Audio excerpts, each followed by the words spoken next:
Hello students, welcome to એવી educational channel.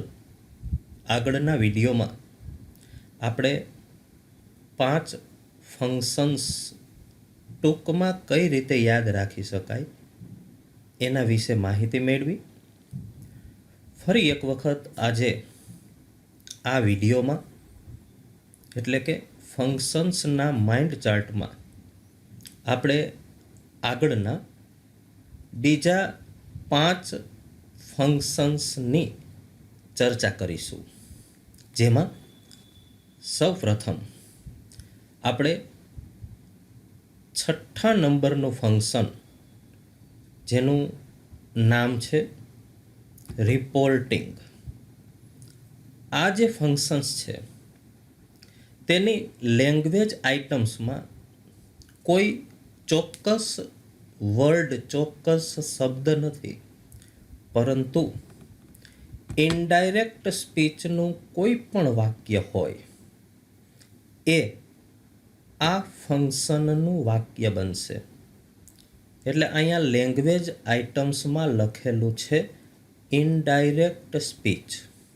હવે અલગ અલગ પ્રકારના જે વાક્યો છે, વાક્ય પ્રકાર જે છે, તેનું ઇનડાયરેક્ટ સ્પીચનું વાક્ય કેવું હોય તેની સેન્ટેન્સ પેટર્ન અહીં આપેલી છે. સૌથી પહેલાં એસર્ટિવ સેન્ટેન્સ એટલે કે વિધાન વાક્ય. જો વિધાન વાક્ય હોય તો એમાં સૌથી પહેલાં બોલનાર, અહીંયા જ્યાં બ્લેન્ક આપેલી છે ને ત્યાં બોલનાર હોય. પછી આરવી એટલે કે રિપોર્ટિંગ વર્બ આપેલું હોય અને તેમાં રિપોર્ટિંગ વર્બ આવે ટોલ્ડ, અથવા તો શેડ હોઈ શકે, શેડ ટુ. જો ટેન્સ હોય તો ફેરફાર ન હોય, ટેન્સ સાદો હોય તો. પણ મોટા ભાગના વાક્યોમાં ટોલ્ડ હોય છે, અથવા તો રિપ્લાઇડ પણ હોઈ શકે. જ્યારે પ્રશ્નના જવાબમાં વિધાન વાક્ય આવતું હોય ત્યારે રિપ્લાઇડ હોય. અને ત્યાર પછી અહીંયા જે બીજી બ્લેન્ક આપેલી છે ત્યાં સાંભળનારનું નામ આપેલું હોય અને વિધાન વાક્યમાં સંયોજક હોય છે ધેટ. અહીં ધેટ આપેલું જ છે. અને ત્યાર પછી સબ્જેક્ટ એટલે કે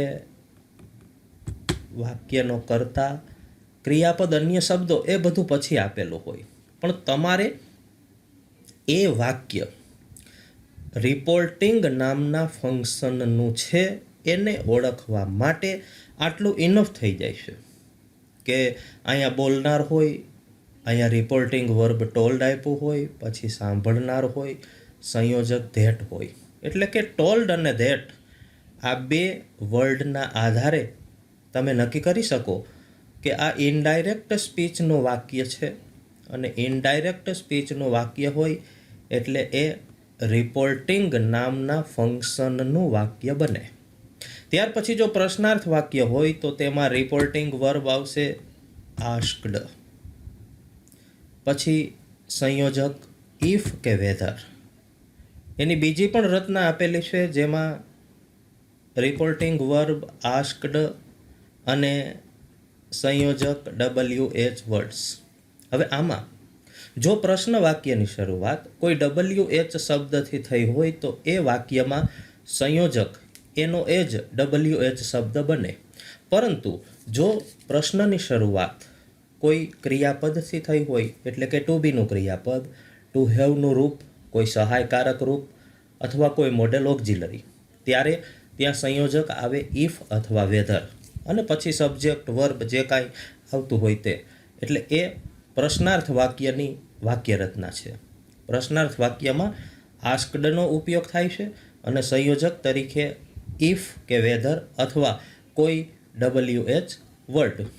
ત્યાર પછી જો વાક્ય ઉદ્ગાર હોય તો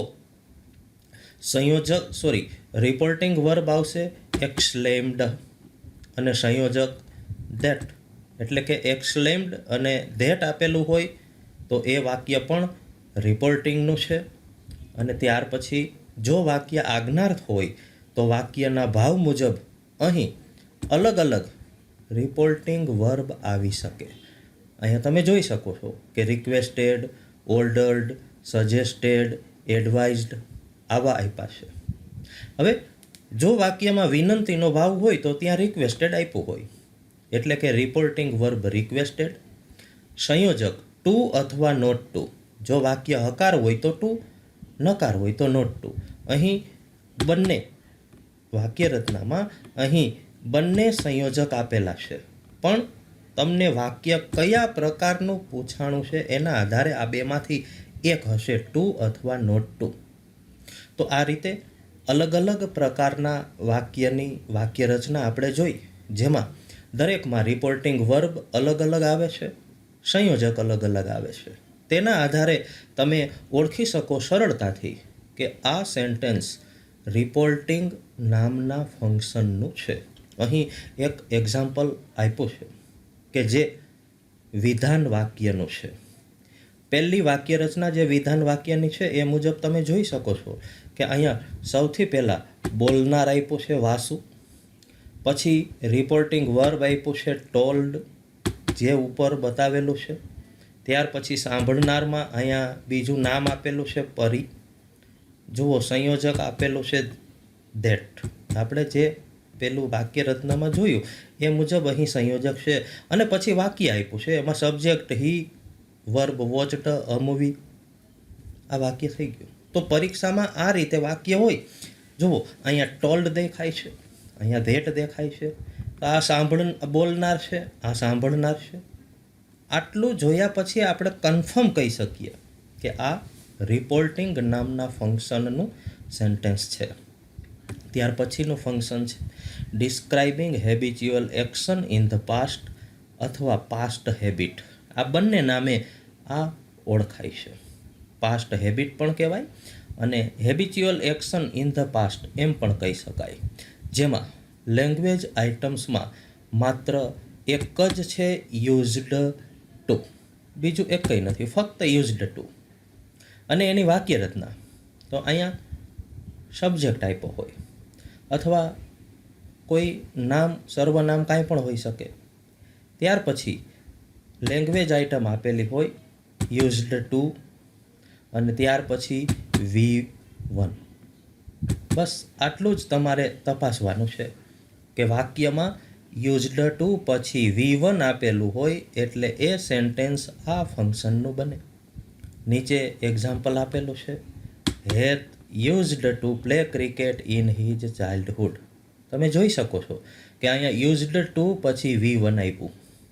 ઘણી વખત જે 4 ઓપ્શન આપ્યા હોય તેમાં યુઝડ ટુ વાળા 2 વાક્ય આપ્યા હોય. તો એકમાં યુઝડ ટુ પછી V1 આપ્યું હોય અને એકમાં યુઝડ ટુ પછી V2 આપ્યું હોય અથવા V1 પ્લસ ING આપ્યું હોય. દાખલા તરીકે આ જ વાક્ય હોય તો એકમાં યુઝડ ટુ પ્લે આપ્યું હોય અને એકમાં યુઝડ ટુ પ્લેડ આપ્યું હોય અથવા તો યુઝડ ટુ પ્લેઇંગ આપ્યું હોય. તો જો તમને આ સેન્ટેન્સ પેટર્ન યાદ હોય, એટલે કે આ વાક્ય રચના યાદ હોય, તો તમે સરળતાથી કહી શકો કે યુઝડ ટુ પ્લે આ વાક્ય જ સાચો જવાબ છે. એટલે કે આ એકદમ સહેલું ફંક્શન છે. આમાં તમારે ફક્ત આટલું જ યાદ રાખવાનું છે કે used to play, used to V1. બસ આ આપ્યું હોય એ એનો જવાબ થઈ ગયો. એ ફંક્શનનું એ વાક્ય યુઝડ ટુ અને V1. બસ આ સિવાય તમારે આમાં બીજું કશું યાદ રાખવાનું રહેતું નથી. આ બે જ બાબતના આધારે તમે આ ફંક્શનનું વાક્ય ઓળખી શકો. એથી વિશેષ બીજું એમાં કશું નથી. ત્યાર પછીનું 8મું function condition in the past. હવે કન્ડિશન ઇન ધ પાસ્ટમાં કુલ લેંગ્વેજ આઇટમમાં 4 લેંગ્વેજ આઇટમ્સ આપેલી છે. એમાં સૌથી પહેલાં ઇફ, ત્યાર પછી બીજી લેંગ્વેજ આઇટમ છે અનલેસ, ત્રીજી લેંગ્વેજ આઇટમ છે ઇફ હેડ અને ચોથી લેંગ્વેજ આઇટમ છે હેડ. આ ઇફ હેડ અને હેડ આ બંનેની વાક્ય રચનામાં થોડોક જ ફેરફાર આવશે, બાકી બધું સરખું. જોઈએ આપણે સૌથી પહેલાં ઇફવાળી વાક્ય રચના, સેન્ટેન્સ પેટર્ન. તો ઇફમાં વાક્યની શરૂઆત ઇફથી થાય.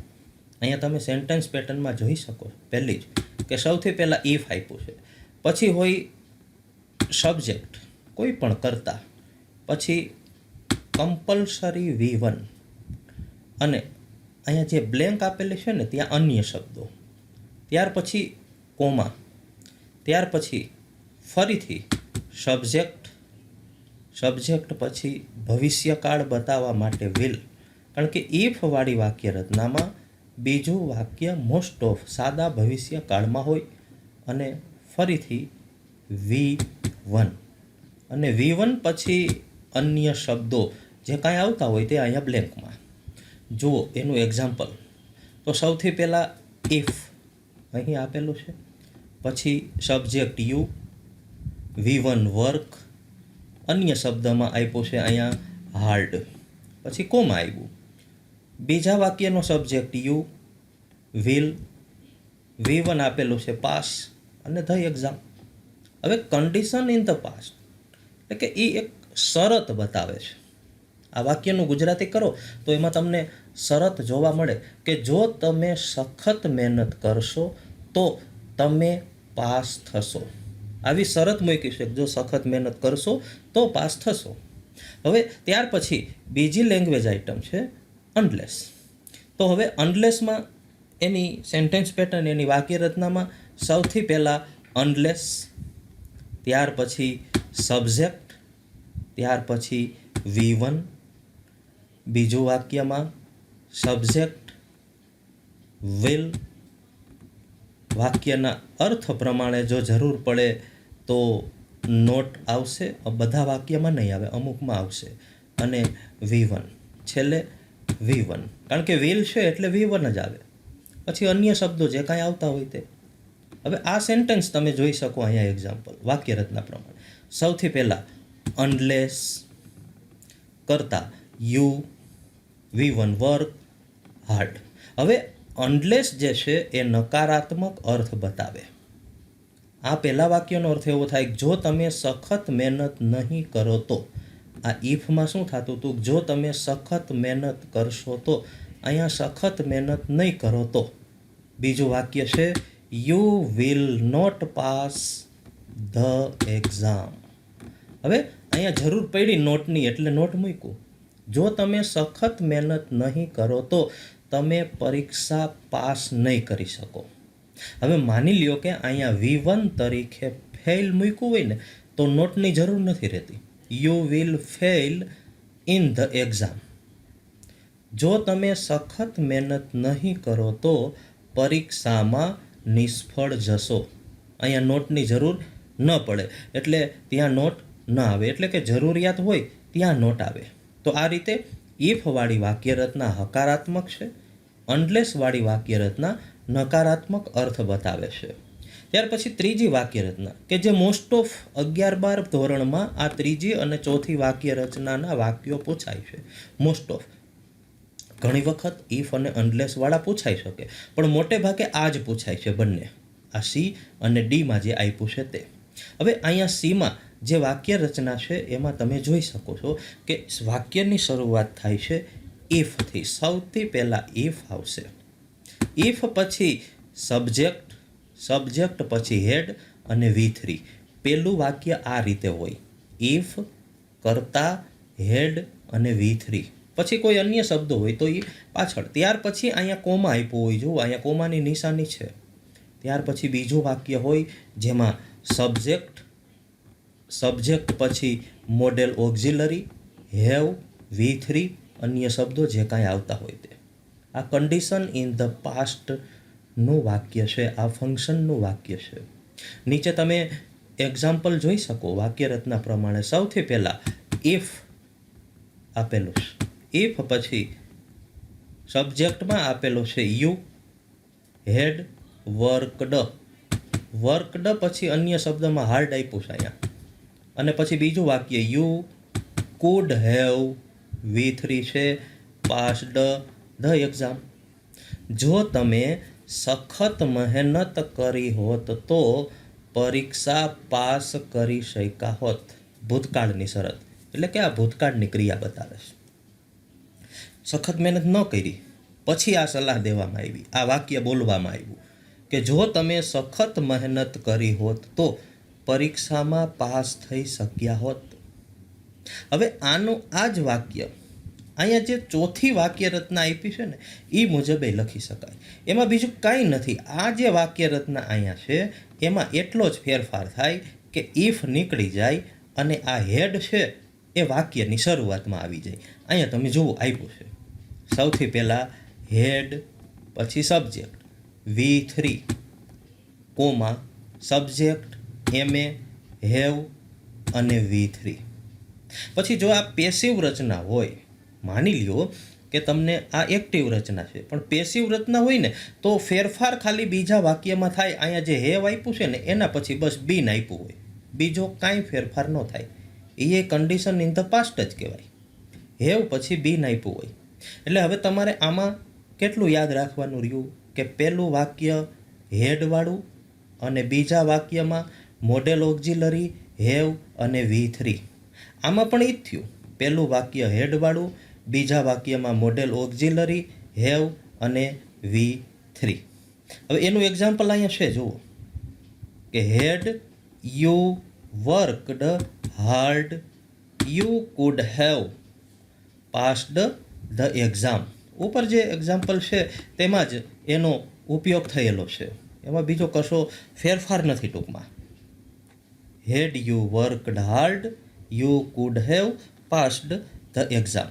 તો આ રીતે કન્ડિશન ઇન ધ પાસ્ટ એ આ 4 લેંગ્વેજ આઇટમ્સના આધારે તમે એને યાદ રાખી શકો. ત્યાર પછી 9મું ફંક્શન કોન્ટ્રાસ્ટિંગ અથવા શોઈંગ કોન્ટ્રાસ્ટ.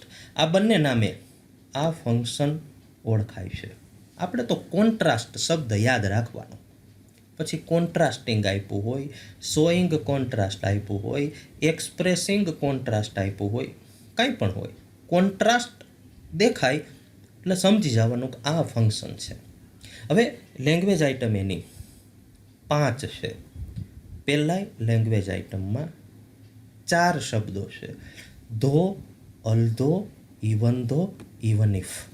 એટલે કે આ 4 નો ઉપયોગ થાય. વાક્ય રચના એક જ સરખી છે ચારેયની, 4માંથી એકનો ઉપયોગ થાય. એ વિરોધાભાસ બતાવે છે. કોન્ટ્રાસ્ટ એટલે કે વિરોધાભાસ. ત્યાર પછી બીજી લેંગ્વેજ આઇટમમાં ફરીથી 3 શબ્દો આવ્યા, બટ, યેટ અને સ્ટીલ. આ ત્રણેયની વાક્ય રચના પણ સરખી છે. 3માંથી કોઈ પણ એક શબ્દનો ઉપયોગ થાય. ત્યાર પછી ઇનસ્પાઇટ ઓફ અને ડિસ્પાઇટ. ટૂંકમાં આ બધા સમાનાર્થી શબ્દો છે એટલે અહીંયા આપ્યા છે. આ બંનેમાંથી પણ એકનો ઉપયોગ વાક્યમાં હોય ત્યારે એ કોન્ટ્રાસ્ટ બતાવે. ત્યાર પછી હાવેવર અને ત્યાર પછી એઝ. આટલી આની લેંગ્વેજ આઇટમ્સ છે. એટલે કે આમાંથી કોઈ પણ શબ્દનો જ્યારે સેન્ટેન્સમાં ઉપયોગ થયો હોય ને ત્યારે સમજી જવાનું કે આ વાક્ય શોઈંગ કોન્ટ્રાસ્ટ નામના ફંક્શન્સનું છે. હવે જોઈએ દરેકની વાક્ય રચના. સૌથી પહેલાં ધો, અલ્ધો, ઇવન ધો, ઇવન ઇફ. હવે એની વાક્ય રચનામાં આ 4માંથી કોઈ પણ એક શબ્દ પહેલાં આપ્યો હોય. અહીંયા આપણે જોઈ શકીએ છીએ કે સૌથી પહેલાં ધો આપ્યું છે, એક જ લખ્યો છે, બધા નથી લખ્યા. સૌથી પહેલાં લેંગ્વેજ આઇટમ ધો, પછી હોય સબ્જેક્ટ, વર્બ અને એડજેક્ટિવ. ત્યાર પછી કોમા અને બીજું વાક્ય. હવે અહીંયા એક્ઝામ્પલ જે આપેલું છે એમાં તમે જોઈ શકો કે સૌથી પહેલાં લેંગ્વેજ આઇટમ ધો, subject he, verb is, adjective old, અને પછી બીજું વાક્ય આપ્યું છે હી ઇઝ સ્ટ્રોંગ. પહેલું વાક્ય જે છે એ બીજા વાક્ય, પહેલું વાક્ય અને બીજું વાક્ય એ બંનેની વચ્ચે વિરોધાભાસ છે કે ધો he is old he is strong. તે વૃદ્ધ છે છતાં પણ તે સ્ટ્રોંગ છે, મજબૂત છે. તો સામાન્ય રીતે વૃદ્ધ હોય એ મજબૂત હોય એવું ઓછું બને, એટલે આ વિરોધાભાસ થયો. ત્યાર પછી બટ, યેટ અને સ્ટીલની વાક્ય રચના.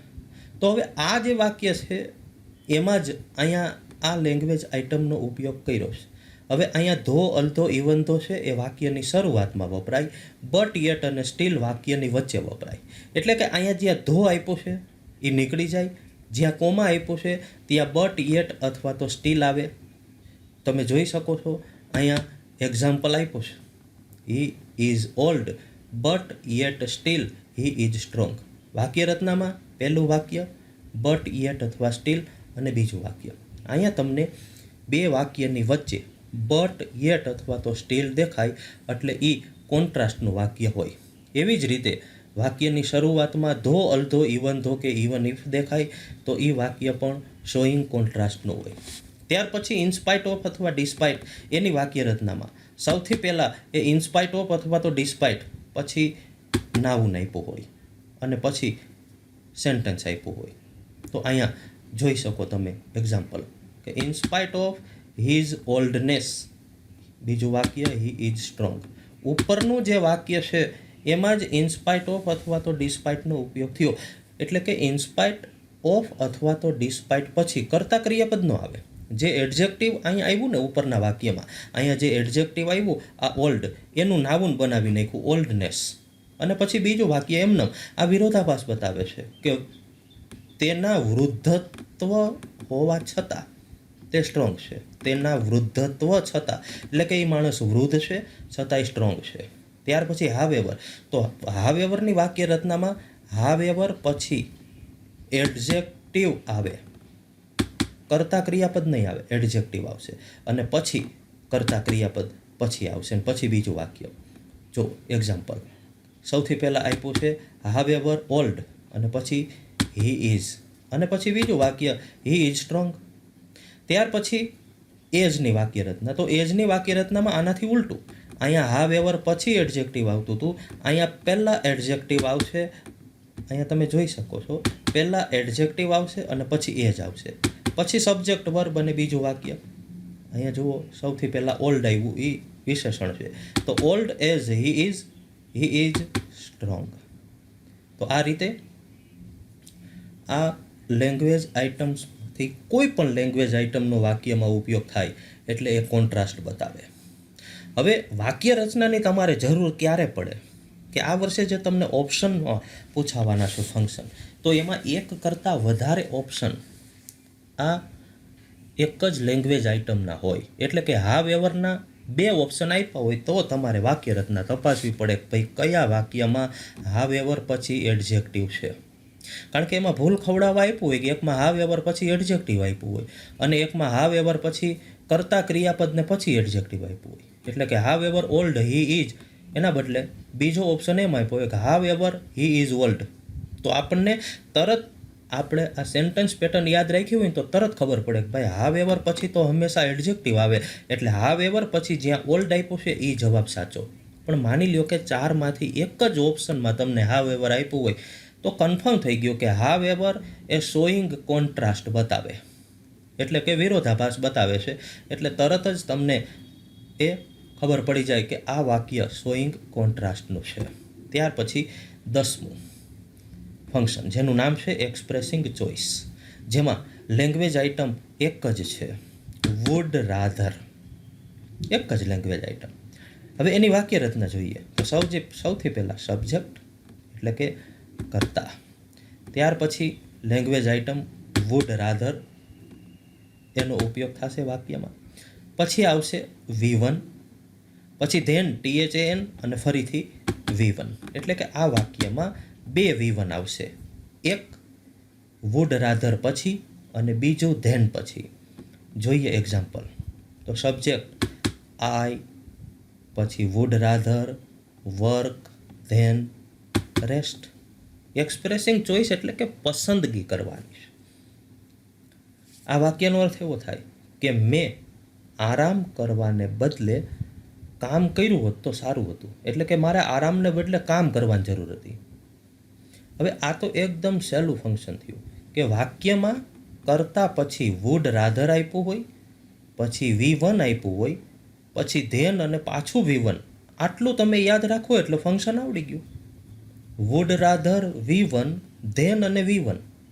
વાક્યમાં વુડ રાધર દેખાય ને એટલે સમજી જવાનું કે આ વાક્ય એ આ ફંક્શનનું છે, એક્સપ્રેસિંગ ચોઇસ. બસ આટલું જ આમાં યાદ રાખવાનું કે વુડ રાધર છે. હવે જ્યારે ઓપ્શનમાં જો બે વાક્યમાં વુડ રાધર આપ્યું હોય ને તો તમારે જરાક તપાસવું પડે કે ભાઈ વુડ રાધર પછી V1 ધેન અને V1 ક્યાં આપ્યું છે. પણ માની લ્યો કે ચારમાંથી એક જ ઓપ્શનમાં વુડ રાધર હોય અને તમારે એક્સપ્રેસિંગ ચોઇસ આ ફંક્શનનું ઓપ્શન ગોતવાનું હોય તો વુડ રાધર જેમાં આપ્યું છે એ એનો સાચો જવાબ બની ગયો. તો આ રીતે એકદમ સરળતાથી તમે આ બધી લેંગ્વેજ આઇટમ્સ યાદ રાખી લ્યો એટલે બહુ ઓછા સમયમાં તમે બધા જ ફંક્શન્સ શીખી શકો, યાદ રાખી શકો. તો વિદ્યાર્થી મિત્રો, હવે આગળના જે ફંક્શન છે એ આગળના ફંક્શનની ચર્ચા આપણે નેક્સ્ટ વિડીયોમાં કરીશું. Thank you.